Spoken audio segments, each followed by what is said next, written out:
Hey guys, Mike here, The Fresh Rinse, on location in Fairfield, Ohio for training day 2. Got Brittany out here washing this one-story home. We have 3 washes today, and she's going to be washing all 3. So our task from my end, from my perspective, is just to show her the ropes, the ins and outs of pressure washing. So I've set up 3 easy washes for today to kind of get her pressure washing muscles adjusted to washing. I'm helping her to think 2 and 3 steps ahead so that we can be efficient and timely while also making some money together. She's doing a great job. She's rinsing the front side and the north side of this house. We're almost done with this. We'll move to the west side or the south side, the back, and then there's a shed in the back.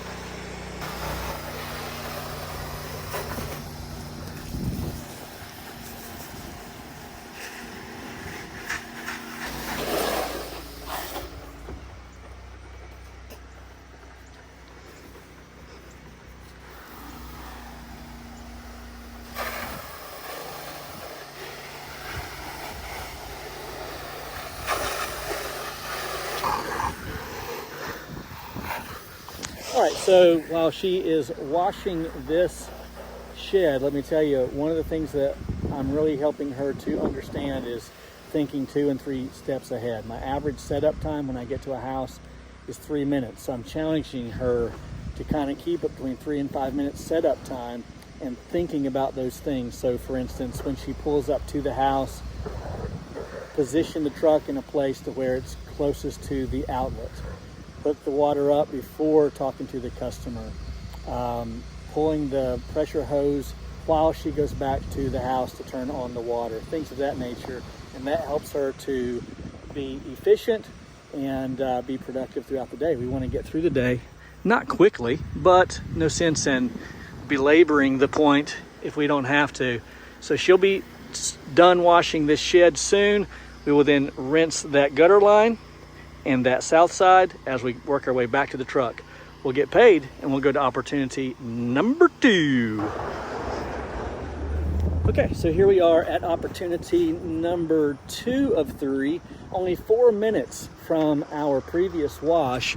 Brittany is pulling pressure hose out. We've already got 330 gallons of water in the buffer tank, so we will not need to hook up water for this one. Again, we're thinking about efficiency, and that's what this video is about. There's probably no electrical property protection on this house.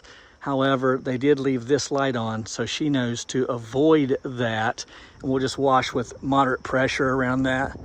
We'll be washing the outbuilding as well. This is a small wash, and that's why I've set these 3 washes up for Brittany today, because no ladder work, and it should go easily enough. I see some gutter debris right up in there. See that? Some leaves. We're not going to worry about that. They have gutter guards, so just washing this house top to bottom, she will wash everything.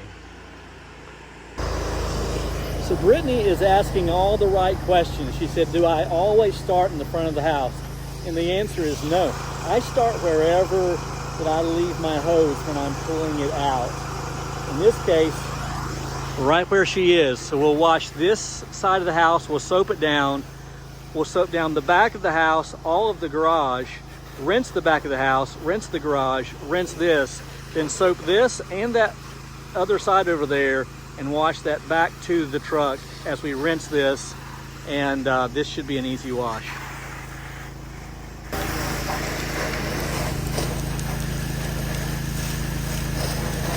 Oh yeah.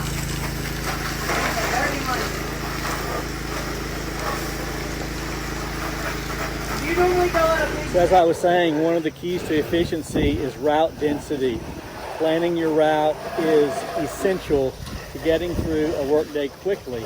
And that is for a lot of reasons, not just getting through the day quickly, but also for saving on gas, being able to take time to answer phone calls, giving yourself time between jobs to rest a little bit.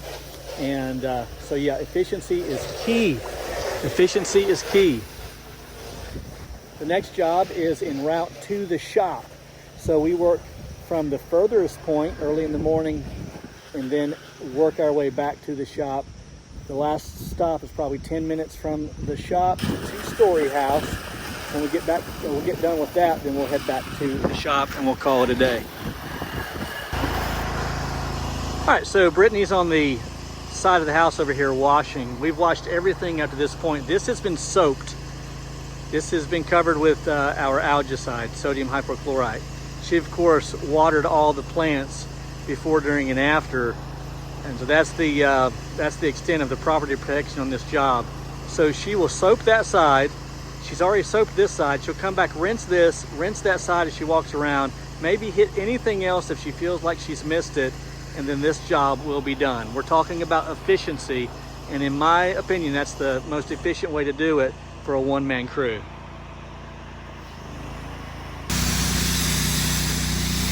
All right, here we are at opportunity number 3. 3 of 3 is our last wash for today. We're in Trenton, Ohio. Brittany is doing property protection. You can see there in front of me the outlet. She is going around the house and she is covering all the outlets. I'm watering plants. This is an annual wash, so it's not dirty in the least, just road grime, but we are going to go through the process as usual.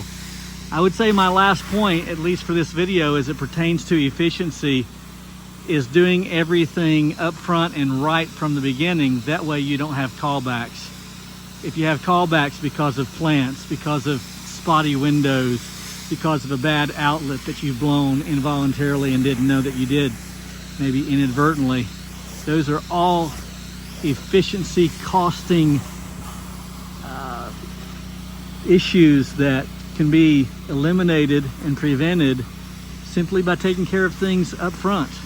Now I'm going to pass the gun off to Brittany. There you go. Am I in water? There you go, you are.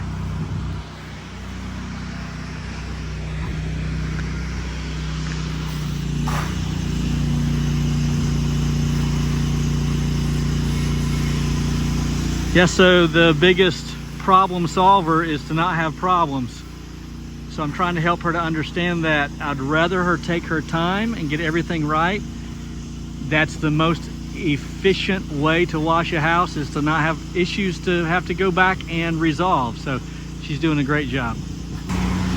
We've been wondering all day why we just don't seem to have the flow that we normally would out of an 8 GPM machine, almost like a 4 GPM machine. And I come back to the truck and I notice this.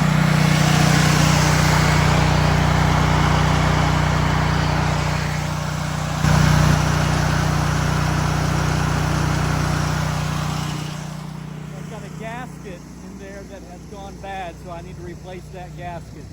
Until then, we're operating as if it's a 4 GPM machine. It just doesn't have a lot of kick to it. That's okay. All of the houses today were extremely clean, so easy day, easy washes. So we had a bit of an issue. My Flow Pro is not working, and I've determined that it's my rusty wiring that's underneath this box right here. And I'm quite certain that that's the case because the Fresh Stream remote is not working either, and they both work off the same breaker.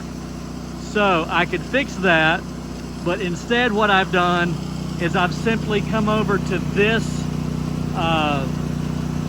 like a bypass